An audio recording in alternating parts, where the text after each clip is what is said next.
Prezantova në mbyllje të pjesës që lan pas, kështu që më mbetet vetëm që ta përshëndes. Mirëmbrëma, zoti Marku.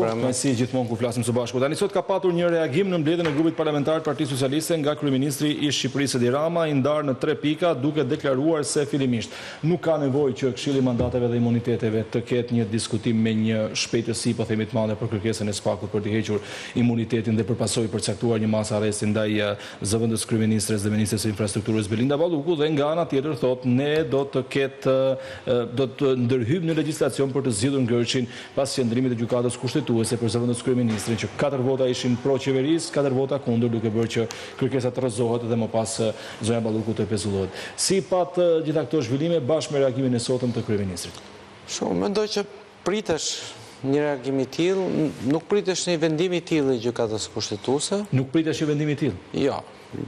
Në përgjithësi, mendosh që gjykata kushtetuese do të japet drejt Ramës. Pra do vazhdonte atë që bëri në 10 orë. Po, por në thelb ndodhi diçka që mendoj për shumicën e njerëzve, jo se duhesh apo nuk duhesh, është çështje pastaj. Është çështje tjetër, thjesht tek pritshmëritë kemi. Në thelb pritshmëritë ishin që gjykata kushtetuese do merrte një vendim në favor të Ramës, në kuptimin që do jepte drejt në mos po themi pranimin për ta që SPAK-u të pezullonte zëvendës kryeministrin dhe ministrin e vet. Kështu që kjo ishte e papritur në kuptimin e asaj çfarë mund të ndodhte. Qëndrimi normalisht e pritej. Pra deri tash kryeministri Rama ka thënë që ne nuk ka arsye që ta pezullohet nga detyra, sepse ka ndërhyrë në kompetenca të tjera, ndërkohë që ligji praktikisht nënkupton që vetëm atë zgjedhur deputet, për zgjedhur deputet mund të merret leje në parlament. Për tjerët pastaj është janë gjithë punojës si gjithë tjerët. E qartë, po nga ana tjetër, cili po themi është rruga më e mirë edhe politikisht? Çfarë duhet kishte bërë kryeministri dhe Partia Socialiste në këtë rast, ose ndoshta edhe vetë zonja Balluku? Unë kam thënë me kohë, rruga më e mirë do ishte dorëheqja,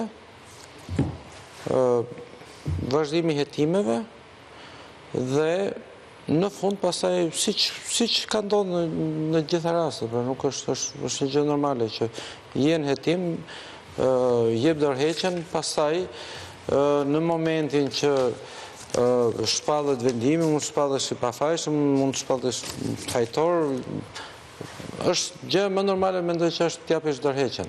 Pse reagoi ndryshe kësaj here Partia Socialiste në raport me rastin e zonjës Balluku, zoti Marku, duke marrë parasysh se në të kaluarën? Sepse mendoj që kishte shumë raste ku praktikisht Partia Socialiste i kishte hap rrugë hetimeve, gjë që krijoi perceptimin që Rama nuk interferon në çështjet e drejtësisë, në momentin që hapet një çështje me një herë i hap rrugë drejtësisë për vepruar, por duket që rasti Belinda Ballukut është pak më specifik dhe po rëndonte bilancin e qeverisë në raport me njerëzit të cilët po i dorëzoheshin drejtësisë dhe ndodhi praktikisht ajo që në një moment Rama, qeveria, mazhoranca u detyrua që ti kundërvihesh pikërisht asaj çfarë kishte mbështetur vetë dhe kishte reklamuar si suksesin kryesor. Ky moment do të vinte sikur në vend të Belinda Balluku të ishte kushdo apo erdhi specifikisht për Ballukun? Kushdo, mos është logjika e gjërave. Ose ajo që po ndodh në Kosovë tash. Çfarë pak para ishin pretenca për rishkretje u çkës po. Sa vite bu? 180 në total, nga 45 për secili. Kush e ka krijuar gjykatën speciale? Kosova. Parlamenti i Kosovës me miratimin unanim të deputetëve, 1 ose 2 deputet kanë qenë që. Pra në momentin ato lëvizjes vetë vendosje, 3 në total. Jo vetëm. Pra që kanë votuar kundër. Po, të gjitha partitë të tjerë kanë qenë gjithë pro përveç vetë vendosjes. Po. Dhe Hashim tha që me gjithë udhëheqësit e PD-s edhe të UÇK-s kanë qenë promovuesit kryesorë të idesë gjykatës speciale. Sepse kërkonin ndërkombëtare. Po, edhe reformën e drejtësisë kanë kërkuar ndërkombëtarët. Pra ju shikoni një situatë ngjashme që po bien viktime gjërave që kanë ndërtuar vetë? Pa diskutim. Nëse ja dorëzon sovranitetin dikuj, normalisht ti s'ke më drejt vendimarrje, shumë e thjeshtë. Ta kanë dorëzuar me vullnet sovranitetin, imunitetin etj. Dhe unë nuk e kuptoj pse janë kundër. Do duhet, shiko, ndryshimi i burrave të shtetit nga politikanët është pikërisht ky. Politikanë veprojnë përputhje, marrin vendime përputhje me rrethanat. Burrat e shtetit marrin vendime në raport me perspektiven e vendit ose me një vizion caktuar apo me disa parime. Ta ka vepruar si politikan. Kanë kriju gjithçka, unë s'po them, unë mendoj që disa... Tani, kam përshtypjen që në këtë pozitat që jemi edhe ne pa në një të drejt ose pa në një presion vendimarrës, flasim në kollaj, po kishin zgjidhje tjetër paralelisht Kosova dhe Shqipëria, njëra në 2015, tjetra në 2016 përveç se të votonin pro se ishte një presion shumë i madh, paktën për reformën drejtësie dhe gjithashtu edhe për Kosovën. Kur ka një mundësi për të votuar pro, ka mundësi për të votuar jo. Jo, por nëse ka patur një presion aq të madh ndërkombëtar, sa çtuhet patë nga një mesazh për secilin nga deputetët, paktën për reformën drejtësie në 2016. Tani s'kishin rrugë tjetër e kanë fjalë. Unë nuk po them që reforma në drejtësi... Jo, po ndalem thjesht tek fakti që s'kishin rrugë tjetër. Unë mendoj që kjo është një pasojë e një akti që kanë bërë në një moment X. Pra ja kanë dorëzuar sovranitetin e Republikës Shqipërisë një organi prokurorie dhe një gjykate speciale. Kaq, s'ka çfarë të presin më tepër. Nëse mundet që tash i kërcënojnë a bëjnë sikur do ndërhyjnë etj. Unë mendoj që është shumë vështirë. Po dorëzove herë sovranitetin është pak e vështirë. Po ndryshimi në legjislacion që paralajmëron kryeministri i Shqipërisë Edi Rama, çfarë mendoni se mund sjellë nga ana tjetër, pavarësisht se zoti Berisha tha sot jo, ne nuk do të bëhemi palë. Mund t'i marr votat e opozitës, se kam përshtypjen do duhet ndryshim kushtetut me 96 vota, nëse do duhet preket çështja e legjislacionit për kompetencat e një pushteti, në këtë rast GKK-ja apo... Unë mendoj që hipotetikisht kush nuk kemi kërcënuar nga spaku, unë dhe ti. Ose njerëz s'kanë... Çfarë na kërson në spaku? Kurse gjitha aktorët politik janë të interesuar që t'ia kufizojnë ato kompetenca spakut. Edhe gjykatës speciale. Kështu që nuk e di a do ta bëjnë apo nuk do ta bëjnë. Sepse këtu pikërisht pra jemi në atë idenë që bëjnë politik, po nuk marrin vendime të cilat lidhen me shtetin shqiptar. Që janë vendime që duhet i mendosh për sot, për nesër, për pas nesër, për pas 100 vjetëve. Dhe nuk e di a do bashkëpunojnë apo nuk do bashkëpunojnë. Por, në thelb, unë mendoj që gjitha palët, në kuptimin gjitha palë që kanë probleme me drejtsinë, se ne s'kemi qytetarët e thjeshtë kanë probleme me drejtsinë. Përkundërzi, duan drejtësi dhe e pëlqen atë që bën spaku sepse po godet në një farë mënyrë pa ndëshkushmërinë. Por gjitha palët janë të interesuara që sepse ndjehen të kërcënuara. Janë të interesuar që t'ia kufizojnë kompetencën e spakut. Duan apo mundin janë dy gjëra të ndryshme. Por në këtë moment unë mendoj që gjithë duan. A mundën është çështje tjetër. Ka ndryshim në mënyrën se si funksionon struktura e posaçme antikorrupsion pas ndryshimit të administratës në fillim të vitit që lan pas në Shtetet e Bashkuara të Amerikës, siç ka disa kolegë këtu analistë që e mendojnë zoti Marko? Nuk mendoj. Në absolute, mund duket këto pasaj janë mite lokale etj. Ka një konsistencë në veprimet e spakut dhe gjykatës speciale, po, GKK-s dhe spakut. Ka një konsekuencë. Janë marrë me radhë, disa çështje janë gjykuar, mendoj që janë bërë shumë arrestime kot. Me paraburgime? Me paraburgime. Po, kush për shembull? Kush ju duket i tillë nga rastet e mëdha politike? Nga tentativa për të arrestuar Berishën deri Metën, gjithë mendoj, edhe Erion Veliaj.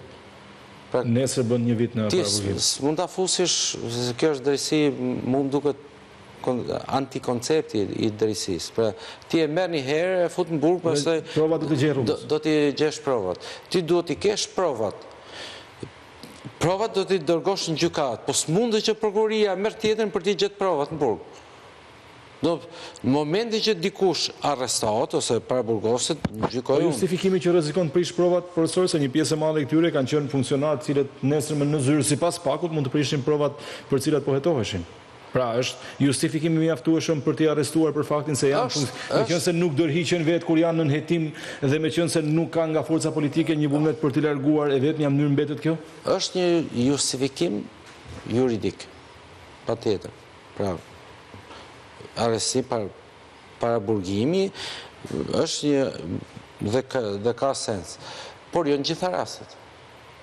Pas mundë që ti të arrestosh, pasaj u thu do t'u aja provat mas 2 vjetë. Do t'i parqes provat në gjykatë. Në momentin që e arreston dikët, do të kesh një, po themi një set provash që të garantojnë që minimumi ky person do duhet kalojë në filtrin e sistemi gjyqësor. Pastaj del apo s'del i fajshëm është çështje e gjykatave. Por tu direkt i arrestoj. Në këtë kuptim unë mendoj që dhe kam qenë qysh në fillim kundër kësaj. Për ideja që e arrestoj tjetrin direkt dyshime si kanë atë formulën, dyshime bazuar në shtetet. Dyshime bazuar në... Mendoj që ka një egzagerim në atë pikë. Nga ana tjetër është shumë mirë që gjykata, që spaku po vepron, ashtu sikur se jam i bindur, dhe mendoj që drejtësia nuk mund të mbështetet vetëm te spaku. Drejtësia, sistemi i drejtësisë duhet të funksionojë në gjitha hallkat e veta, me prokuroritë e rrethave, me prokuroritë dhe gjykatat e niveleve të shkallës parë, shkallës 2 të tjerë, vetëm kështu funksionon drejtësia. Nuk mundë që 20 prokuror, 30 prokuror vendosin drejtësinë në gjithë Shqipërinë. Është e pamundur. Çfarë prisni nga protesta e nesërme e Partisë Demokratike, zoti Markus, se ka patur një thirrje nga lidershipi i kësaj force politike që thotë se do të jetë protesta më e madhe, nesër Edi Rama merr goditjen përfundimtare, është kilometri i fundit për një qeveri teknike. Dhe a e vëreni se ka një rritje, po themi, të frymës së protestave opozitare nga ajo e datës 22 dhjetor, 24 janar dhe tani me 10 shkurt, dhe nëse po pse erdhi pikërisht tani kur kanë kaluar bëhet gati viti nga zgjedhjet e 11 maj. Për herë thotë kështu, do jetë protesta më e madhe, pastaj sapo mbaron protesta më e madhe. Pra, në një farë mënyrë ti deklaron mallësinë e protestës para, pastaj e konfirmon mbas dhe thotë hiperbolizimin që e ke bërë para se të fillojë, po. Në këtë kuptim kjo është dihet, do ne kemi dëgjuar shumë herë. Unë mendoj që te protesta fundit ka pas më shumë masivitet, edhe më shumë dinamizëm, edhe pak edhe agresivitet. Ka një motivim të, po themi, po quajmë popullit opozitar, opozita që është që profesohet nga Partia Demokratike, por nuk ka një masivizim protestëve, do t'jemi vedishëm. Nesër nuk... Pak më mirë se para ardhësja. A është një shenjë mjaftueshme për pozitivitet për një parti demokratike e cila po hera herës po akuzohet se nuk i frymëzon njerëzit? Pak më mirë se po, se pasarë se okej, është gjithsesi gjë pozitive. Një tregues që diçka po lëviz. Është një tregues që diçka po lëviz, por nuk është tregues në raportet mes opozitës dhe pushtetit. Pra mund tjetë një tregues pozitiv për opozitën. Po jo për forcën e saj në raport në pushtetin. Por jo për lojën e pushtetit. Nuk më duket, nëse do kishte, ku diun që dinin 300.000 veta, 500.000 vetë në shesh, kjo do ishte një premis për t'i ndryshuar gjërat. Jo domosdoshmërisht ndryshon gjërat, por do ishte një premis. Po pse nuk protestojnë shqiptarët, profesor, për te forcave politike? Nuk ka rëndësi se kush i thret apo kush nuk i thret, me qenë se opozita akuzon që ka kaq shumë skandale, kaq shumë gjëra që po ndodhin në vendin tonë, njerëzit që janë larguar. Pra, është në vetvete faji i Partisë Demokratike apo jemi duke gjykuar një parti opozitare kot sepse shqiptarët në vetvete nuk janë natyrë protestuese? Shqiptarët janë natyrë e rebeluar, vegetiu. Natyrë rebele, po. Natyrë rebele, por nuk janë natyrë që rebelohen për kauza sociale. Pse? Po për çfarë rebelohen? Për disa arsye. Se para kanë kalu një 40 vjetë që kanë kalu në komunizëm, ku gjithë dilnin dhe manifestonin në, po themi, shumë spektakolare për komunizmin e tjere tjere. Pra kjo e ka zhduk pak frymën e protestës. Po kalojnë gati 40 vite nga ai moment, duhet kishte nisur ndryshon diçka janë 2-3 breze, paktën 2 breza që po ndryshojnë. Kultura e protestave lidhet me thelbin e shoqërisë. Dhe thelbi nuk krijohet as për 4 dekada, as për 5, as për 10.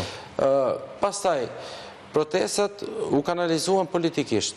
Unë kam qenë vetë student në 90-ën, ka qenë protesta e parë ndoshta fundi që ishte pa një konotacion politik, ishte një shfryrje, e një brezje, një shoqërie që pasoj etj. Pastaj, protestat i kapën partitë politike. Duke i politizuar, duke i ndarë, kur ishte njëra në pushtet, pala kundërshtare bënte protesta në opozit, pra duke u politizuar protestat, duke u marrë skenën aktorëve tjerë social, praktikisht aktorët e tjerë social u tërhoqën në cepat e shoqërisë dhe humben dëshirën për protestu. Sepse njeriu që proteston, duke qenë qytetar, sepse të protestosh është si akt, është akt qytetarie. Por duke qenë njerëzit që e bëjnë këtë akt qytetarie, nuk duan që të shfrytëzohen nga partitë politike. Duan që të protestojnë për kauzat e tyre, duke u zënë skenën publike, politike, partit politike. A është më mirë të protestosh për diçka pavarësisht qoftë ajo parti politike apo të mos protestosh fare? Po vjen një moment që thonë pse më mirë s'po dal fare, po. Pse po dal fare? Pra, përfitoj dikush tjetër nga rebelizmi.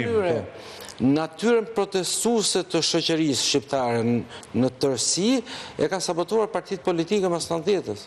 Sepse duke i privatizuar edhe protestat.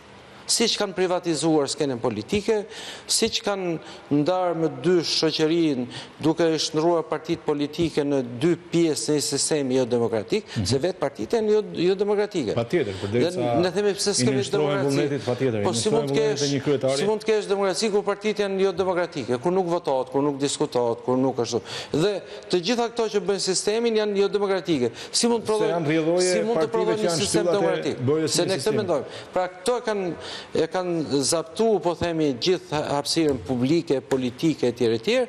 Dhe njerëzit që do duhet protestonin në mënyrë gjenuine, nuk protestojnë se nuk duhen të jenë vegla politike. Profesor, ka kandidat përballë Berishës në zgjedhjet e pranverës nëse mbahen për kryetarin? Shikoni ju dikë, zoti Saljani me sa kuptova e kisha para pak qasë shtuar në studio e ka një farë dëshire, ju e shikoni që mund të ketë një ndryshim të leadershipit? Ose ka të nevojshme Partia Demokratike e ndryshimin e leadershipit? Që ka të nevojshme? Ka 20 vjetë, ose më tepër që ka pas nevojshme. 20 vite shka qenë pushtet, profesor?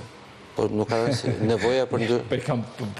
Unë mendoj që nevoja për ndryshim, nevoja për ndryshim janë pikërisht kur jenë pushtet, se kur jenë opozit, pastaj ndryshon sa dush, nuk pinë më ujë. Nuk pinë më ujë.